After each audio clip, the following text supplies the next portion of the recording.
viagem que fizemos ao longo dos últimos programas por cada um dos concelhos da Comunidade Municipal do Douro, chegou à altura de mostrar aquilo que eles têm em comum. Além do magnífico vale e de uma riqueza histórica, os 19 concelhos do Douro partilham também dos mais arrebatadores percursos ferroviários do mundo. A linha do Douro começa em Hermesinde, mas o comboio pode ser apanhado aqui, bem no centro do Porto, na magnífica estação de São Bento ou na moderna estação de Campanhar. E nós já estamos a bordo do comboio interregional Miradouro com destino ao Vale do Douro. Em 2020, a CP recuperou para o serviço comercial um conjunto de carruagens de origem suíça que chegaram ao nosso país para os comboios suburbanos da linha de Sintra, mas que rapidamente coloriram o Vale do Douro, ficando para sempre ligadas à história ferroviária desta região. Estas magníficas carruagens, conhecidas como Schindler, são extremamente confortáveis, arejadas e possuem umas janelas panorâmicas que permitem desfrutar do Vale do Douro em toda a sua plenitude.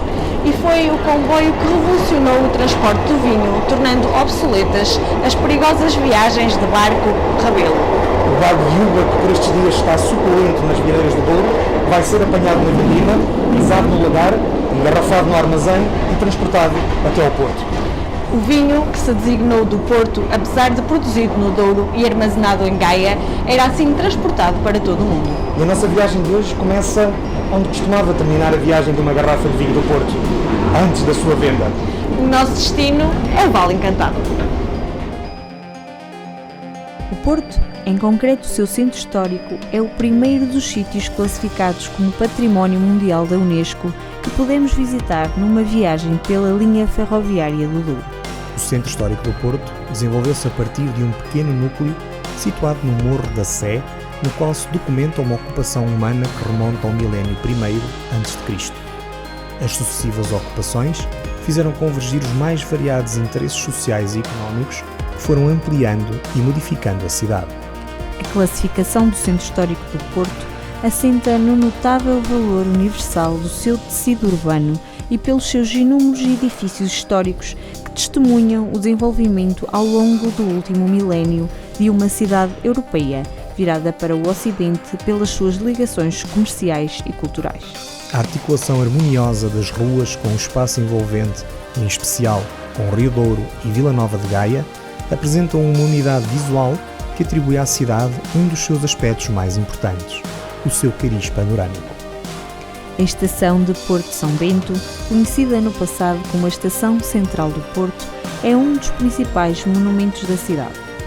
O edifício, de influência francesa, é obra do arquiteto portuense José Marques da Silva.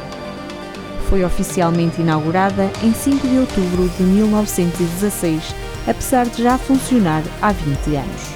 O átrio principal da estação está revestido de azulejos de temática histórica. Nesta magnífica coleção estão retratados, entre outros aspectos, o torneio de arcos de Valdevez, a apresentação de Egas Muniz com os filhos do rei Afonso VI de Leão e Castela no século XII, a entrada de Dom João I e de Dona Filipa de Lencastre no Porto em 1387, a conquista de Ceuta em 1415 e a vida tradicional campestre. Este espólio foi produzido na fábrica de Sacavém, instalado entre 1905 e 1906 pelo artista Jorge Colasso, que, nesta altura, se afirmava como o mais popular azulejador em Portugal. Além dos azulejos, outros aspectos a destacar na estação são a cobertura sobre as vias e a monumental fachada, que, como a maior parte das obras de Marques da Silva na cidade do Porto, apresenta uma forte influência francesa que se verificou especialmente nas torres laterais. Depois de maravilhados com esta estação, é tempo de apanhar o comboio.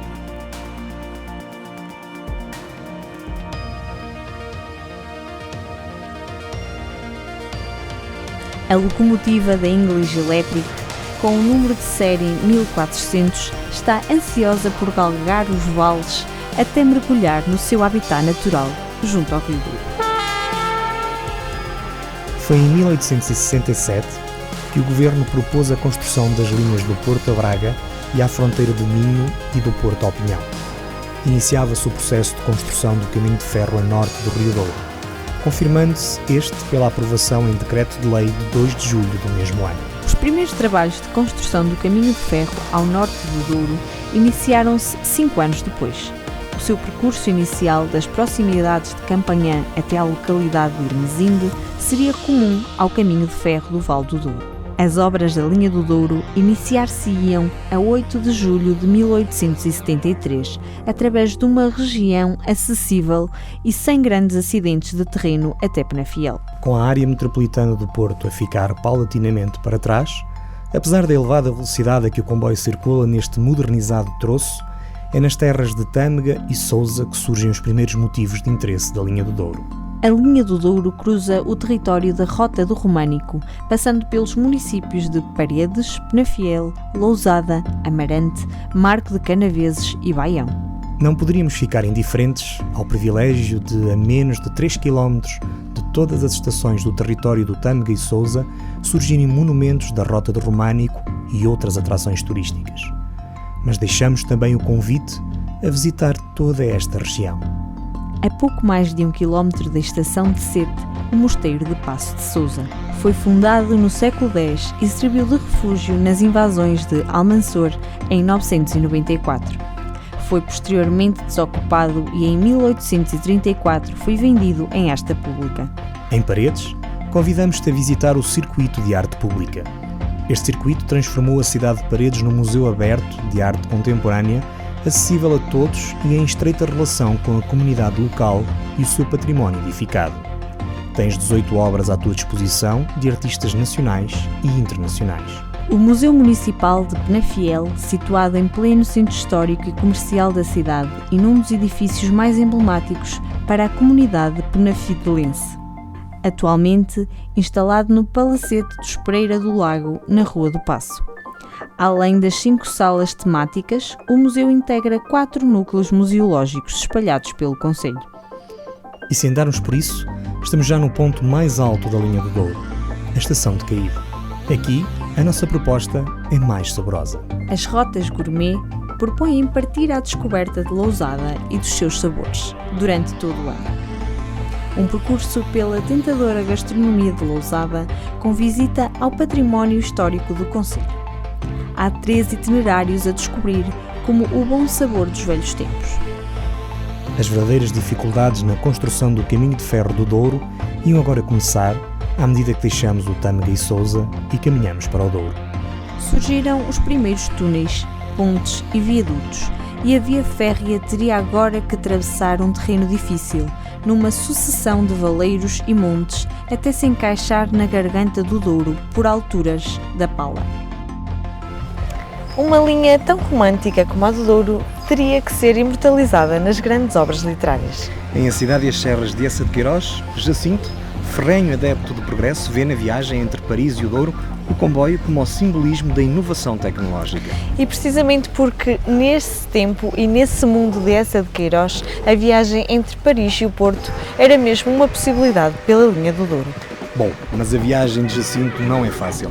A bagagem é trocada e apenas tem a roupa do corpo, naquela que é a primeira de muitas peripécias do personagem que deixa a vida cosmopolita e a troca pelo mundo primitivo e selvagem, mas feliz.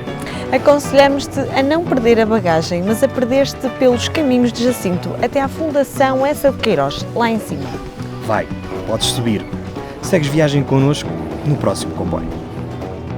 A partir da Pala, o caminho de ferro nunca deixaria praticamente de acompanhar o percurso ribeirinho até ao seu destino final. O comboio encaminha-se longitudinalmente ao longo das baixas vertentes dos Montes Sobranceiros, cujos xistosos paredões foram esventrados pelos operários à força das picaretas e da dinamite. As pontes e os túneis continuavam a ser necessários quando, pontualmente, se atravessava um afluente do grande rio ou um monte de grandes dimensões. Mas antes de seguirmos viagem, na estação de Aregos encontramos Jacinto. Este ferrenho adepto do progresso e da civilização troca as comodidades de um admirável mundo pela vida natural e primitiva das serras de Tormes. E essa mudança é simbolizada com uma viagem de comboio pela linha do Douro, de Paris a Tormes, e fica atribulada pela perda das bagagens que vão ter a Alba de Tormes, em Espanha. O caminho de Jacinto, desde a estação até à casa de Tormes, pode ser feito a qualquer momento. Ele está perfeitamente identificado pela encosta que nos leva àquela que é hoje a Fundação Essa de Queiroz. Do outro lado do rio estão as termas de Caldas de Aregos. A viagem de comboio é integrada com a viagem de barco para atravessar o Douro até ao complexo termal. Ainda antes de entrar no Douro do Marcado, chegamos à Terra das Cerejas. Rezende tem muito para conhecer e para fazer, além da sua feira anual que enaltece o seu principal produto. Saindo na estação de Ermida e atravessando a ponte para a outra margem, todo um conjunto de atividades de natureza, património e entretenimento estão à tua espera. Se optares por ficar pelo lado de cá, Baião, um território milenar, mágico e de aventura, tem à tua disposição diversas opções. Nesta terra de montanhas e rios, que se rasga até aos céus, território de água, de vida, esculpido em xisto e granito, coberto do verde da floresta, caminhamos por entre sombras e nevoeiros, desvendando os mistérios que se escondem na imaginação do seu povo. Depois do túnel da Má Passada, estamos praticamente a entrar na região demarcada do Alto Douro Vinheteiro. Barqueiros, no concelho de Mesão Frio, é a primeira estação. Aqui foram construídos muitos dos barcos rabelos a quem o comboio viria a tirar o protagonismo anos mais tarde. Aliás, o nome da localidade advém da mestria dos seus habitantes em construir os próprios barcos. Diz-se também que os rabelos que aqui não paravam para ser inspecionados pela Guarda Fiscal veriam as suas velas furadas pelas balas dos soldados. A introdução do caminho de ferro facilitou o escoamento das produções vitícolas, mas não em exclusivo. Eram vários os produtos que eram escoados pelo comboio para a cidade do Porto, principalmente a partir da Régua e do Pinhão. Esta progressiva ascendência do caminho de ferro manteve-se até ao final do século XIX, embora com a progressão da linha para leste, também noutros produtos distintos dos vinhos e seus derivados, as estações do Tua, Pocinho ou mesmo Barca d'Alva incrementavam o seu posicionamento, a sua atratividade. Um importante interposto comercial, que já era na época a Régua, passou a ser servido por via férrea a partir de 15 de julho de 1879 e a importante localidade do Pinhão em 1 de junho de 1880. O ciclo económico da região nunca mais seria o mesmo devido ao cavalo de ferro. Chegamos à Régua, onde todo o pulsar desta região se concentra. A partir desta cidade, um eixo transversal envolve o eixo de cidades do Baixo Corpo. É um eixo de grande riqueza histórica e patrimonial que se desenvolve desde o Mosteiro de Salzedas, em Tarouca, até ao Palácio de Mateus, em Vila Real. A história da região demarcada do Douro confunde-se com a história de Portugal nesta região que integra 19 municípios. Mesão Frio ficou para trás. A partir da Régua podes conhecer Lamego, Santa Marta de Penaguião, Tarouca, Vila Real ou Moimenta da Beira. Depois da rota do Românico no Tâmega e Sousa, convidamos-te a conhecer o Douro, Património Mundial da Humanidade. A Régua foi e é uma das mais importantes estações ao longo da linha do Douro e representa o eixo de acesso das cidades da região. No passado saía da Régua a linha do Corgo, uma das linhas de Bitola Estreita de Trás-os-Montes, e que unia a Régua a Chaves. A ligação a Viseu e ainda conheceu os primeiros trabalhos até Lamego, do que é testemunha a atual ponte rodoviária da Régua. Entre a Régua e Vila Real, a linha seria encerrada em 2009, sob o pretexto da sua modernização, o que nunca veio a acontecer. Já no início dos anos 90, o trecho que ligava Vila Real à Vila Termal de Vidago e à cidade de Chaves, passando pelo Vale de Vila Pouca de Aguiar, foi encerrado. O comboio chegou à Régua em 1879, apenas 4 anos depois de se ter iniciado a construção desta linha, e desde logo impactou a economia no Vale. Abria-se um canal de escoamento de produtos, sobretudo do vinho, que era rápido e confortável. Acabavam-se as viagens a cavalo, barco rabelo ou de carruagem pelas inóspitas estradas que na altura e ainda hoje existiam. Dizem os visitantes e os locais também que o troço mais impressionante desta viagem ferroviária começa aqui, na Régua, e se prolonga até à fronteira com Espanha. O comboio segue agora mesmo junto ao rio, numa paisagem apenas quebrada por uma ou outra povoação. Conforme a altura do ano, a paleta de cores deste vale altera-se e esta viagem nunca é igual, por mais vezes que a possamos fazer. A CP devolveu à linha do Douro as míticas carruagens da fabricante suíça Schindler. A viagem inaugural destas carruagens realizou-se no dia 17 de junho de 1948, na linha de Sintra. Depressa se percebeu que a qualidade e funcionalidade destas unidades seria particularmente útil nos serviços de longo curso. A linha do Douro beneficiou de imediato com a sua circulação até final dos anos 90, altura em que muitas foram desmanteladas. Sobraram 19 unidades, algumas no Museu Nacional Ferroviário, que no final de 2019, com a reabertura das oficinas de Guifões, em Matosinhos, foram integralmente remodeladas e estão gradualmente a ser integradas no serviço interregional da linha do Douro.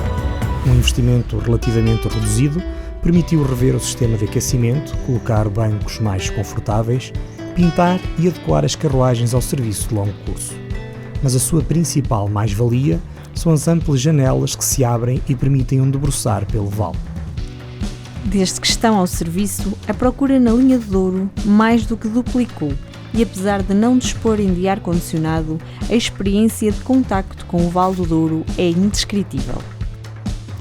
Mas há mais formas de desfrutar aquele que muitos consideram ser o mais arrebatador trecho da linha do Douro. Num percurso à beira do Rio Douro, a locomotiva a vapor e as 5 carruagens históricas percorrem a distância que vai da Régua ao Tua, com paragem no Pinhão, numa viagem única ao passado, marcada pela beleza da paisagem classificada pela Unesco como Património Mundial. A locomotiva a vapor número 186, construída em 1925 pela Henschel & Son, é a rainha de uma composição composta por 5 carruagens antigas em madeira e de várias classes. Esta locomotiva é apresentada pelos colaboradores da EMF com orgulho, já que resulta de um minucioso e demorado trabalho de recuperação para circular. Recentemente viu alterada, num trabalho inovador, a sua caldeira, para uma solução mais sustentável do ponto de vista ambiental.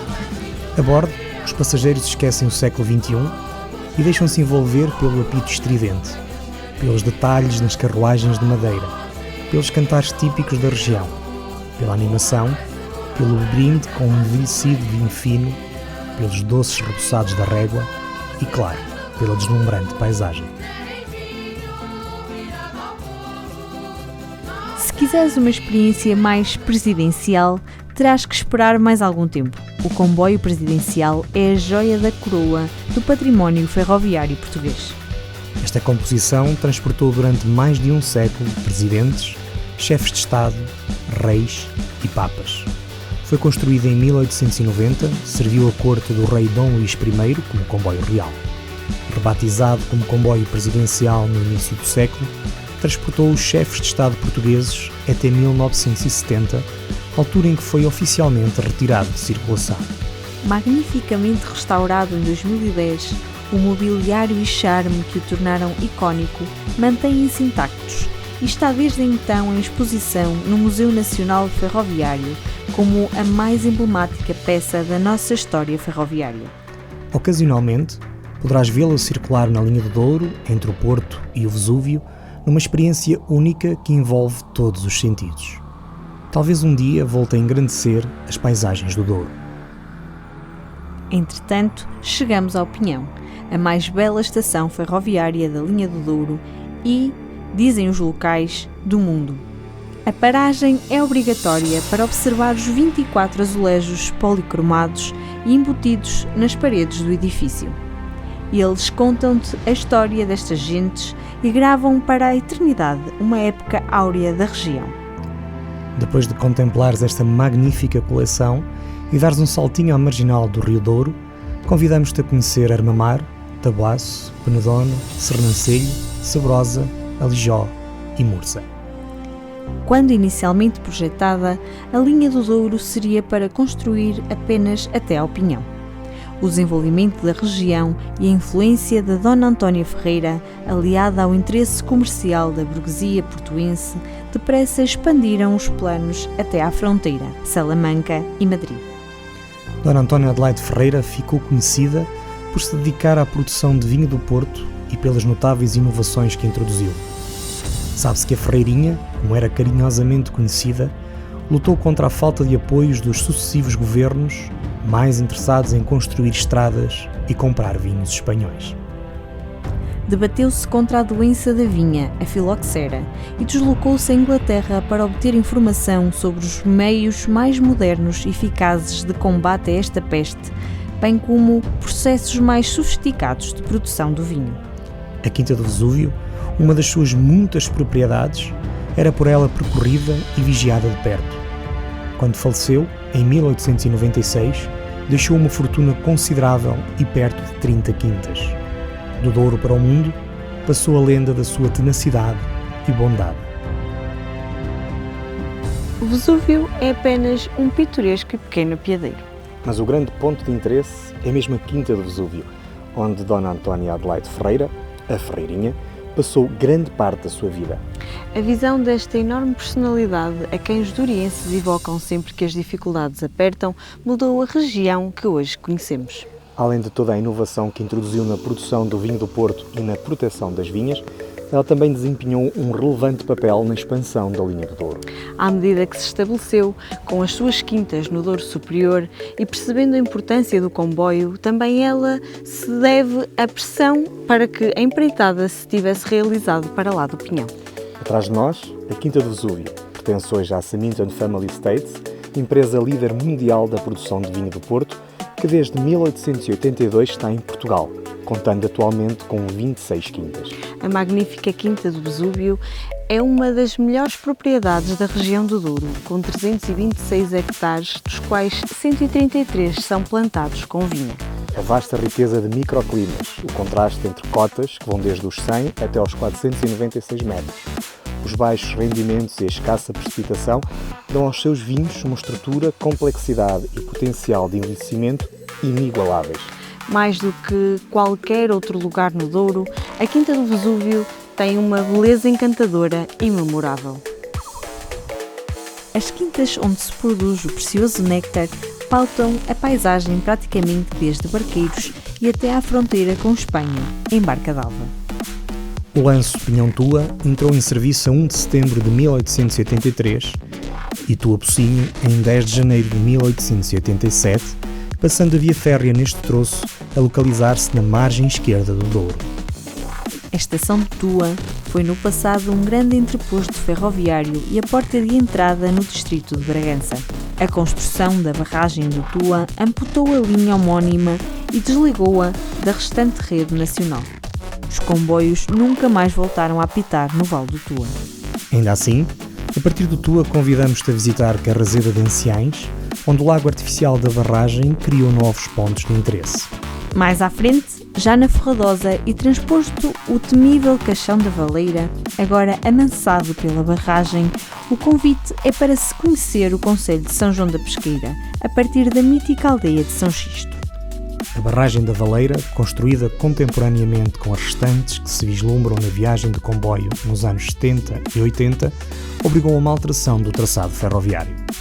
Uma importante ponte ferroviária que levava a linha do Douro para a margem esquerda foi desmantelada, sobrando apenas as memórias eternizadas num painel de azulejos na estação do Pinhão. A variante construída ainda hoje está em serviço. Agora, do outro lado do rio, entramos no Douro Superior e caminhamos em direção ao distrito da Guarda. O comboio serpenteia entre elevações cobertas de vinha ou abruptos penhascos graníticos que obrigaram a túneis esculpidos na rocha.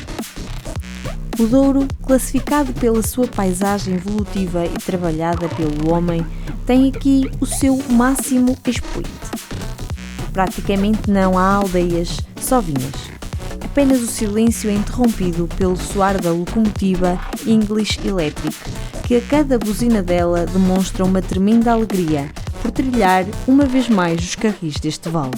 Nesta paisagem, que todos os dias surpreende e todos os dias é diferente, mudando as suas cores conforme as estações, conforme a hora do dia, reluzem as vermelhas e brancas carruagens do Miradouro numa sinfonia visual digna dos grandes salões europeus. A viagem está a terminar. Agora que os sentidos estão apurados ao máximo para absorver todo o espetáculo que as amplas janelas trazem para dentro da carruagem, aproxima-se a estação do Pocinho. O comboio depara-se perante um sumptuoso edifício que nos recorda a importância que esta estação teve no passado. Sem mais explicações, a viagem termina. o Douro continua a querer deslumbrar-nos até à fronteira numa paisagem tão ou mais arrebatadora. Numa decisão que já considerou ter sido um dos maiores erros enquanto governante, Miguel Cadilhe, integrado num vasto plano de encerramentos de Cavaco Silva, que viria a debilitar irreversivelmente a rede ferroviária nacional por várias décadas, decretou o fim da linha do Douro entre Pocinho e Barca d'Alva. É de forma pesarosa que a English Electric 1400 faz a manobra para encabeçar o comboio de volta ao Porto. Ainda não é hoje que segue até Barca d'Alva. Apesar da paisagem, da magia, do vale, de todo o simbolismo lá continuarem, o silvo da velha locomotiva não é agora tão alegre. Sabemos que ela continuará a subir o Douro até ao dia em que a deixem cumprir a sua função, até à fronteira. De comboio não podemos avançar mais. A partir de Pocinho, temos a oportunidade de conhecer Torre de Moncorvo, Vila Nova de Foscoa e Freixo de Espada à Cinta, os concelhos mais ocidentais da Cime Douro. Aqui termina a linha do Douro atualmente.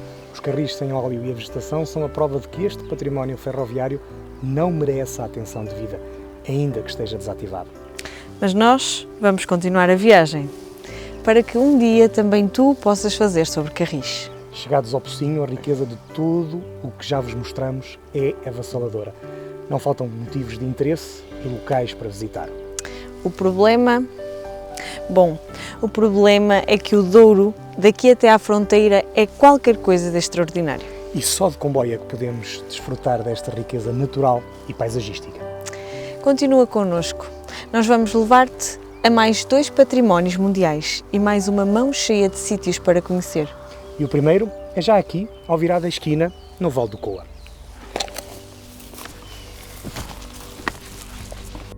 Daqui para a frente temos os carris, a plataforma, os túneis e as pontes. Só não temos comboio. Um conjunto de entusiastas que se recusa a deixar morrer o que resta deste troço tem-se dedicado à sua limpeza e manutenção possível. Ocasionalmente, fazem umas viagens em veículos por eles criados.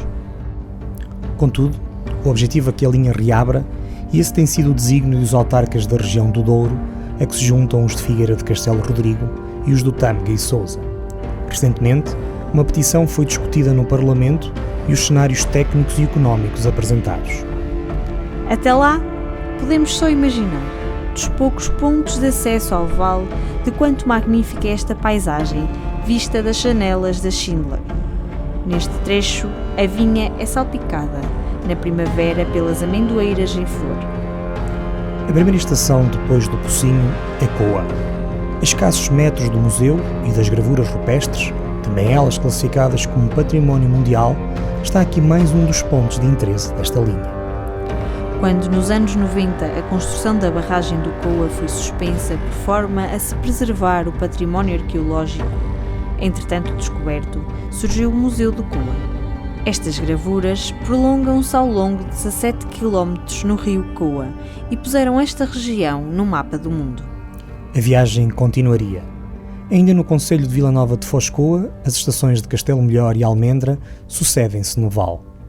Além da paisagem natural, os répteis e bonitas aves de rapina habitam aquela que será uma das últimas regiões selvagens do país. E, finalmente, Barca d'Alva, já no concelho de Figueira de Castelo Rodrigo, no triângulo dos rios Douro e Águeda, fronteiras físicas com Espanha. Em 1887, foi palco da conclusão da linha do Douro, que na ponte do Águeda atinge o seu 200º e final quilómetro. No dia 9 de dezembro, realizou-se uma cerimónia solene na qual o primeiro comboio oficial, vindo do território português, se encontrou com outro, oriundo de Espanha, rigorosamente a meio da ponte internacional. As duas máquinas encostaram os cabeçotes e foram atreladas entre si. Estação fronteiriça, Barca d'Alva possuía, além dos equipamentos normais de uma estação de grande importância e terminal, como cocheiras e placa giratória, os postos aduaneiros, posto da Guarda Fiscal e um hotel. Hoje, todo este património e esta história estão à espera de uma nova vida que autarcas, operadores ferroviários e população já disseram desejar. Até lá, o magnífico edifício da estação transfronteiriça vai se degradando de uma forma que não deixa indiferente aqueles que aqui vêm, ainda hoje, na esperança de ouvir um silvar do comboio.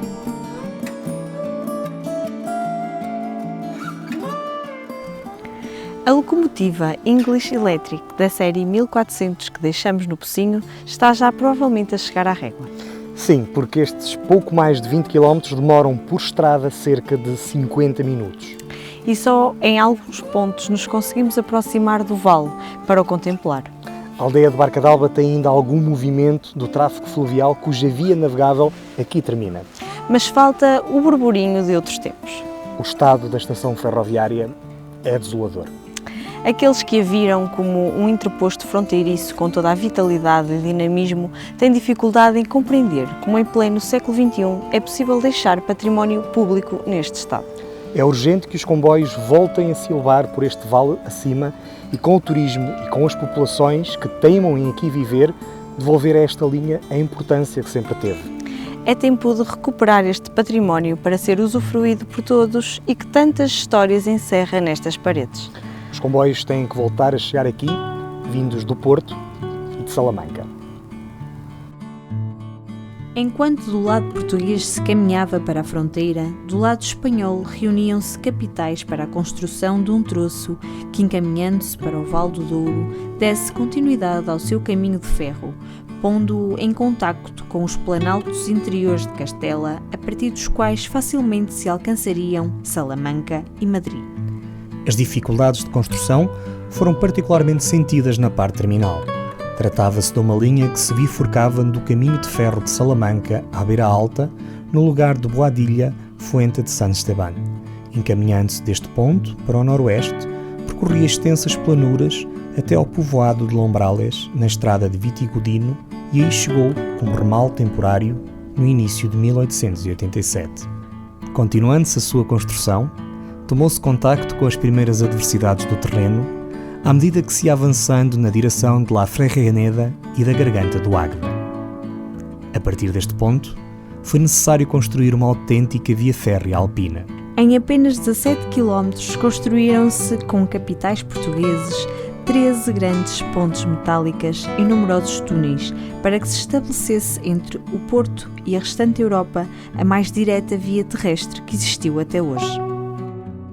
Estabelecido o grande eixo ferroviário internacional, dinamizou-se a economia regional do Douro e estimularam-se as atividades portuárias e exportadoras do norte do país. Circulavam comboios de mercadorias de natureza diversa, rebocados por locomotivas britânicas da marca Bayer Peacock ou Sharp Stewart, as mais modernas do mundo na época. Criar-se-ia, no início do século XX, um serviço rápido, direto, ligando o Porto a Medina del Campo, com correspondência assegurada neste ponto para Madrid e Andai. Os rápidos Porto-Medina ficaram conhecidos para sempre pelas populações do norte como tendo sido os mais cômodos e eficientes comboios que serviram a região até hoje. A carruagem-restaurante usada neste serviço sobreviveu até aos nossos dias, encontrando-se resguardada no depósito de Casa Branca. As intervenções previstas para os anos 20 do século passado não se realizaram devido à depressão económica de então, e as subsequentes obras do Estado Novo não tinham na ferrovia a sua prioridade. O rápido Porto Medina haveria de desaparecer nos anos 50, substituído pelas automotoras diesel, que ainda hoje circulam no país. Mas estes serviços não tiveram grande longevidade. Passaram a existir apenas ligações indiretas com correspondência em Barca d'Alva, ao mesmo tempo que todos os tráfegos de mercadorias iam sendo gradualmente transferidos para a longínqua linha da Beira Alta, sofrendo o seu percurso um acréscimo suplementar superior a uma centena de quilómetros e sem quaisquer razões objetivas que o justificassem. Era o início de um lento fim da linha do Douro, cuja machadada haveria de ser dada nos anos 80, primeiro com o encerramento por parte da Renfe do troço internacional e depois do lado português até Barca d'Alva. A ligação transversal mais direta entre o litoral português e a Europa, através de Espanha, desapareceria, empurrando o Val do Douro para décadas de regressão económica que ainda não estão totalmente ultrapassadas. Mas a reabertura da linha do Douro até Barca d'Alva e do troço internacional completa o rol de extraordinárias sugestões de viagem. Sendo restabelecida a ligação, a viagem entre Porto e Salamanca ficará em pouco mais de 4 horas e cerca de 2 horas e meia a partir da régua. Abre-se todo um conjunto de novas opções para o turismo naquele que é o 4º património mundial da humanidade que poderia ser atravessado por esta via férrea. Declarada Conjunto Histórico e Cidade Património da Humanidade pela Unesco, Salamanca está considerada como uma das cidades mais belas de Espanha, berço da cultura, de saberes, de universidades e de pensamento. A Praça Maior, o centro nevrálgico da cidade, pode ser o ponto de partida da visita. A partir daqui, o passeio até às catedrais e à universidade permite admirar outros monumentos singulares, como a Clarésia e a Casa das Conchas. Todos os estilos desfilam neste museu ao ar livre: gótico, renascentista, barroco. E a todos eles podemos chegar de comboio. Mas quando? Foi a meio desta ponte, em dezembro de 1887, que 2 comboios de Espanha e Portugal se uniram e selaram a ligação transfronteiriça mais rápida do Oceano Atlântico para a Europa. Em tempos em que o tempo conta, é estranho que esse facto continue a não pesar para a reabertura de uma linha que reduz a ligação do Porto à Espanha em mais de 100 km.